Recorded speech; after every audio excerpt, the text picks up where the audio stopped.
My girlfriend said, "He's just an assistant, he fetches coffee for the real executives here." I replied, "Someone has to do it." I waited until the annual company gala. Then the CEO stepped on stage and introduced me as the company's new undercover chief operating officer.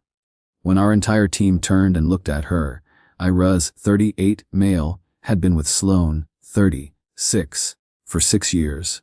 Our life in Boise, Idaho, was a carefully staged production of her success. We lived in a stunning modern house in the North End, a property she had purchased with her last bonus. I was a freelance management consultant, my income averaging around $70,000 a year. Sloan was the senior director of marketing at Apex Outdoor Gear, a major publicly traded company, earning a solid $160,000. Our social life was a calendar of her corporate events and dinners at trendy places like the Modern, where I played the role of the quiet, supportive partner. Hey viewers, we are aiming for 1,000 subscribers. Your support brings us closer. Subscribe and be part of the journey. The opportunity that would detonate this life arrived on a crisp autumn morning. It came from Arthur Vance, the CEO of Apex and an old family friend of mine. His company was struggling with deep, systemic inefficiencies and suspected internal fraud. He made me a unique and confidential offer. He wanted me to come into the company undercover for 6 months, working as a low-level executive assistant to observe the culture from the ground up. The real job, the one waiting for me at the end, was Chief Operating Officer. The real compensation was a $500,000 salary and a significant performance bonus. The mission was to diagnose the company's problems and then step in to fix them. I presented a carefully edited version of this to Sloan. I told her I had been offered a job at Apex, but that it was a significant step back, an assistant role to get my foot in the door. I framed it as a chance to learn a new industry from the inside. Her reaction was a mix of pity and disgust. "An assistant, Rez?" she asked, her voice sharp with disdain. "After years of consulting? That's not a career move. That's a surrender." She shook her head. "You'll be fetching coffee for people like me." Update 1. I quietly accepted Arthur's offer. Sloan's contempt for the role was a perfect illustration of the corporate arrogance I was being hired to identify. I started at Apex 2 weeks later, assigned to the marketing department, directly under Sloan's command. My new desk was in a cubicle farm outside her glass-walled office. She introduced me to her team with a tone of strained politeness. "This is my boyfriend, Rez," she announced at a team meeting. "He'll be helping us with some administrative tasks for a while." To our friends, she was less charitable. "I feel so embarrassed for him," she'd say over dinner. "He had to take this humiliating job." Her team took their cues from her, treating me with a polite condescension. I became the coffee boy, the errand runner. It was the perfect cover.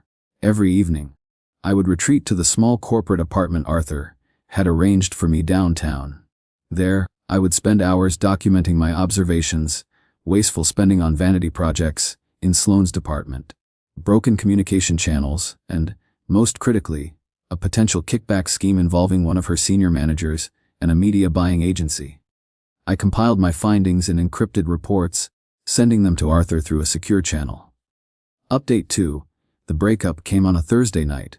I had just spent 12 hours at the office, fetching coffee, scheduling meetings, and secretly analyzing departmental budgets that showed Sloan's team was 20% over budget on a failing campaign. I walked into our house to find her hosting an impromptu cocktail party with her work friends. As I walked through the living room, she stopped her conversation and said loudly, "Oh, look, the intern is finally home. Did you have a tough day at the copy machine, honey?" Her friends laughed. It was the final, public humiliation. I waited until her friends had left. The house was quiet. "We need to talk," I said. "Don't be so sensitive, Ruz," she replied, waving a dismissive hand. "I was just a joke." "You belittle me at home and at work," I said, my voice calm. "You treat my job as a punchline." She turned on me then, her eyes cold. "It is a punchline. I am a director, and you are an assistant. I can't be with a man who has no ambition. Either you quit that pathetic job and find something respectable, or we are finished." I looked at her, at the woman I had once loved, and I saw a stranger. "I'm not quitting," I said. "And you're right, we are finished." I went upstairs, packed a single bag, and walked out of her house for the last time. Update 3. The following weeks were a strange, quiet blur. I moved officially into the corporate apartment, a minimalist space with a stunning view of the boys' foothills. Sloane sent a series of texts, cycling from rage to a kind of baffled superiority. "I can't believe you threw away our life for an entry-level job," one read. I didn't respond. I focused all my energy on my work.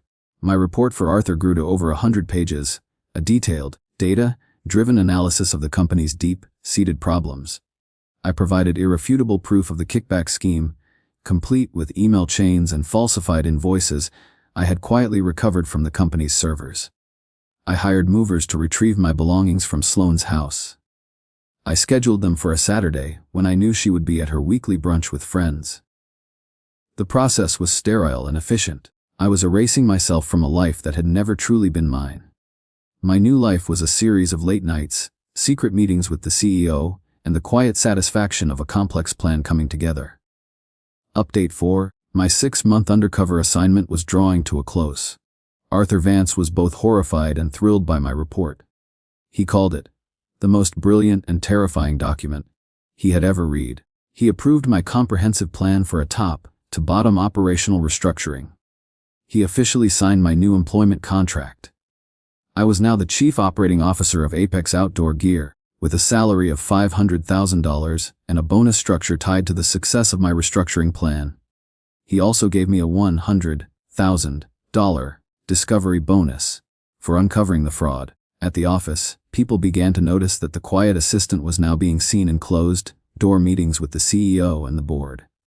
The rumor mill began to churn. Sloane, when asked, would just laugh it off. I overheard her telling a coworker, "Arthur probably feels sorry for him because of our breakup. He's just an assistant, fetching coffee. He's probably being moved to the mailroom." Her words were a perfect echo of the insult that had solidified my resolve. Update 5. The annual Apex Gala was the chosen stage for the reveal. The event was held in the grand ballroom of a downtown hotel. The entire company was there, over 500 people. Sloane was at a front table with her marketing team, the center of attention. I was seated at a table in the very back of the room with a group of interns, playing my role to the end. After the dinner, Arthur Vance took the stage. He spoke of the company's challenges and its future. "To build that future," he said, "we must have a clear and honest understanding of our present." He then told the story of a senior executive who had agreed to go undercover, to see the company not from the top down, but from the bottom up. "This man has run our errands, he has fetched our coffee, and in doing so, he has provided me with a roadmap to save this company." A murmur went through the crowd. Sloane's table was laughing, whispering. They thought Arthur was telling a folksy parable. "It is my great honor," Arthur said, his voice booming through the ballroom, "to introduce you to the man who will lead our new chapter. Our new Chief Operating Officer, Russ Miller." A single, bright spotlight hit my table. Every head in the room turned. The silence was absolute. I stood up, my simple assistant's suit suddenly looking like a tailored statement of intent. I saw the look on Sloane's face. It was a shattering of her entire world.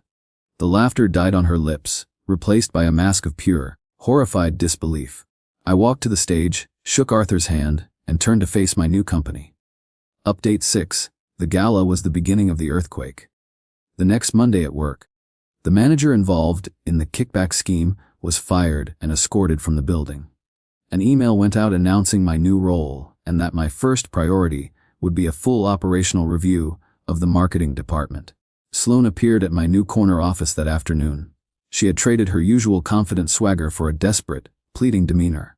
"Rise, we need to talk," she said. "We are talking," I replied, not looking up from the budget report on my screen. "I was wrong," she said. "I didn't understand. I was just testing you." I finally looked up at her. "You said I was an assistant. You said I lacked ambition. You said you felt sorry for me. Which part of that was the test?" She insisted they could get back together, that she had always believed in me. I declined calmly. "Our professional relationship will be determined by your department's performance, Sloane. Our personal relationship is over." Update 7. Her next move was an attempt at retaliation. She filed a formal complaint with the Human Resources Department, alleging that I had used our past relationship to create a hostile work environment and was unfairly targeting her division. The company's general counsel handled it. Arthur Vance provided a sworn affidavit, complete with the date of my initial confidential hiring and the scope of my undercover assignment, which proved that the review of her department was a pre-existing part of my mandate. My detailed reports, filled with objective data on her department's failures, made her complaint look petty and vindictive. Her own team members, now scrambling to save their own jobs, began to quietly cooperate with my review, pointing out the very inefficiencies she had overseen. Her credibility within the company evaporated overnight. Update 8, a year passed. As COO, I had successfully restructured the entire company. We were leaner, more profitable, and our stock price had nearly doubled. I had sold my old consulting practice and now lived in a beautiful custom home I had built in the boys' foothills. I was in a new, healthy relationship with a woman named Dr. Eris Thorne, a brilliant research scientist I had met at a fundraiser for the university. Our connection was built on mutual respect and a shared love for quiet, meaningful work. Sloan sent me a final email. She had been demoted during the restructuring and had eventually resigned. She was working for a much smaller company in a different state. I valued the appearance of success over the reality of it. She wrote, "You were the realest thing in my life, and I was too blind to see it. I am sorry." I replied with a short, polite message. "I wish you well." Update 9. Several months later, I was in a board meeting, presenting my quarterly report. One of our board members, a powerful venture capitalist from New York named Eleanor Vance, was Arthur's older sister and a mentor to me. After the meeting, she asked me to walk with her. "Rez," she said, her voice warm but direct, "I heard the whole story about your entrance to the company. About Sloan." She shook her head. "In my world, we see people like her all the time. They are obsessed with the symbols of power. The title, the office, the attention. But they have contempt for the actual work that creates it." She looked at me. "She thought you were just an assistant." She failed to understand that the person who brings the coffee is often the one who hears all the secrets. Her words brought a final, quiet sense of resolution. I reflected on the lesson of the past 2 years. Sloan's world was built on a fragile scaffolding of titles and public perception. She couldn't see the value in a role she considered beneath her. And in doing so, she missed the real power that was moving just below the surface. The greatest strength is often found not in the spotlight, but in the quiet, diligent work that no one else is willing to do. In the end, the boring assistant she pitied was the one who had the power to rebuild her entire world.